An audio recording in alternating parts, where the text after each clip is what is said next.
Try until you succeed. Yan po ang motto na pinatotohanan ng 47 anyos na grupo mula sa Isabela. Nakapasa po siya sa licensure examination for professional teachers matapos ang 34 na pagsubok. Kagunay po niyan, makasama natin mismo si Teacher George Alejo. Magandang tanghali, Teacher George. Magandang tanghali po, Sir Joby. Teacher George, ano yung feeling na ngayon ay talagang legit Teacher George na ang pwede itawag sa inyo? Yes po, sir. Hindi ko maiwari o hindi ko po ako may larawan ang aking tuwa nung ako ay nakapasa na po. Dahil parang hindi ko alam kung ano ang aking nakikita sa aking paligid dahil dumagsa sa akin ang mga kaibigan ko o mga co-teacher ko dito sa harapan na sinabi po nila na nakapasa po ako. Dahil sa kasiyahan nila, bigla-bigla sila lahat pumasok sa faculty room. Dahil sa katuwaan ko na yan, ay doon ako umiyak at nabigyan ko ng nagkaroon ako ng kasiyahan dahil sa pagpasok po ng board exam po, sir. Okay, so una, congratulations muna sa inyo, Teacher George, at talagang napagtagumpayan nyo yung pinakahuli yung pag-exam. Pero ano ba yung naging difference ito sa ilang mga naunang pag-attempt po ninyo? Medyo mas madali na ba this time, kaya talagang na-ace na po ninyo ito o kaya talagang naipasa na po ng tuluyan? Pardon, sir? Yung bang exam na pinakahuli niyong kinuha kung saan kayo nakapasa, mas madali ba siya? Parang ano ba yung secret kung bakit dati hindi niyo napagtagumpayan pero ngayon ay okay na siya? Isa taon nito sa sir ay mahirap po talaga po, sir. Wala pong madali sa exam po dahil talagang paghirapan mo talagang basahin ng maigi ang mga tanong dahil nakikita talaga natin na mahirap talaga yung mga tanong na sinasagot natin sa board exam po, sir. So, ano yung Teacher George, ano yung naging susi? Sa tingin mo, bakit mas nagtagumpay ka dito sa edisyon ng exam na yan? Ang naging susi ko po, sir, ay ito ay tungkol sa inspirasyon ko sa aking magulang o yung sa aking mga magulang dahil sila po yung magiging susi para makapasa po ako at sa Panginoon na sinasabi ko sa kanya na tulungan niya ako para mapagtagumpayan ko ang itong board exam na ito po, sir.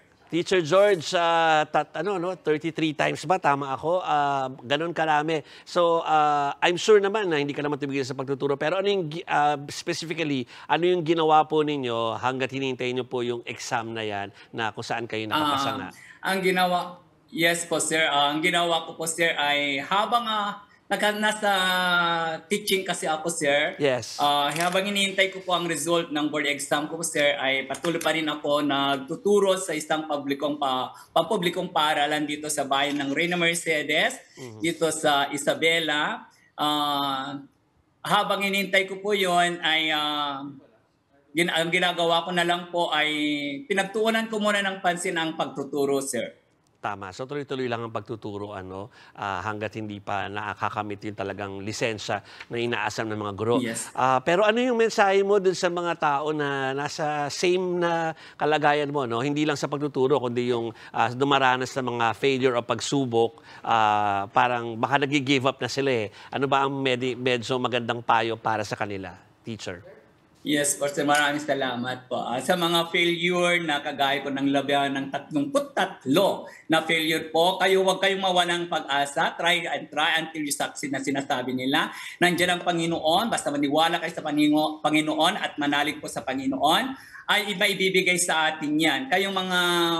Huwag kayong mawala ng pag-asa, yung mga first time, second time, or yung mga iba pa. Kagayaan niyo po ako. Ginagawa ko po ito para sa kinabukasan namin. Yeah. At hindi ko po hindi po ako nag-aalinlangan na inumutya po ako ng mga tao dahil lamang sa pag-fail ko. Kaya kayong mga failure, yung mga hindi nakakapasa ay sikapin natin mag-review at sikapin natin na ito ay magiging daan para sa kinabukasan natin.